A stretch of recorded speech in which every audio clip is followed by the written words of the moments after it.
কোনো প্রাচীন জনপদে একজন বৌদ্ধ শ্রমণ প্রতিদিন গৃহের দ্বারে দ্বারে প্রজ্ঞা, করুণা, শীল, সাম্য, ন্যায়, ভ্রাতৃত্বের মার্গ প্রচার করত।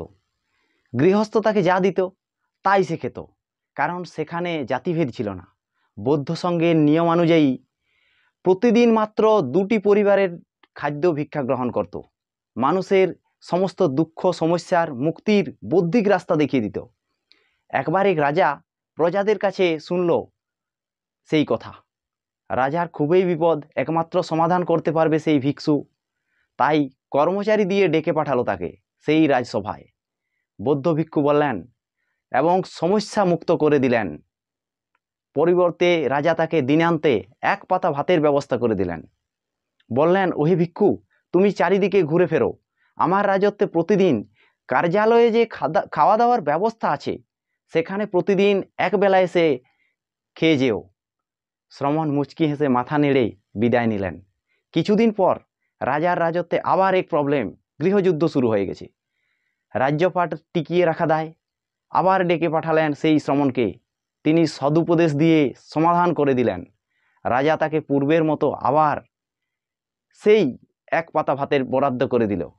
ভিক্ষু 1 পাতা খায় আর 1 পাতা দরিদ্রদের মধ্যে বিলিয়ে দেয়, কারণ খাদ্য না নিলে রাজদ্রোহের পড়ার সম্ভাবনা আছে। কিছুদিন যেতে না যেতে আবার এক সমস্যা এসে উপস্থিত, পররাজ্য আক্রমণ করবে। রাজা আবার ডেকে পাঠালেন সেই বৌদ্ধ ভিক্ষুকে, সেই শ্রমণকে। তিনি সদুপদেশ দিলেন এবং 100% জয় নিশ্চিত করে দিয়ে গেলেন। রাজা আবারও 1 পাতা ভাতের কথা বলতেই শ্রমণ বললেন, মাফ করবেন মহারাজ, একটা কথা আপনাকে বলতে চাই। রাজা বললেন, বলো। শ্রমণ বললেন, আপনার রক্তের দোষ আছে। রাজা হাঁকিয়ে বললেন, এত বড় আস্পর্ধা, এক্ষুনি শিরচ্ছেদ করব তোমায়। শ্রমণ বললেন, একথা শাস্তি দেওয়ার আগে একবার আপনার মাতা মহারানীর কাছে জিজ্ঞাসা করে আসুন। রাজা সোজা অন্তঃপুরে গিয়ে তার মাকে তার মাথায় হাত দিয়ে সত্য ঘটনা বলতে বললেন। রাজার মা স্বীকার করে বলল, হ্যাঁ বেটা, তোর রক্ত রাজার রক্ত নয়। অন্তঃপুরে এক রাজার প্রহরী থাকতো, সেই চাকর তার রক্ত। তোর বাবার অনুপস্থিতিতে তোকে গর্ভে ধারণ করেছি।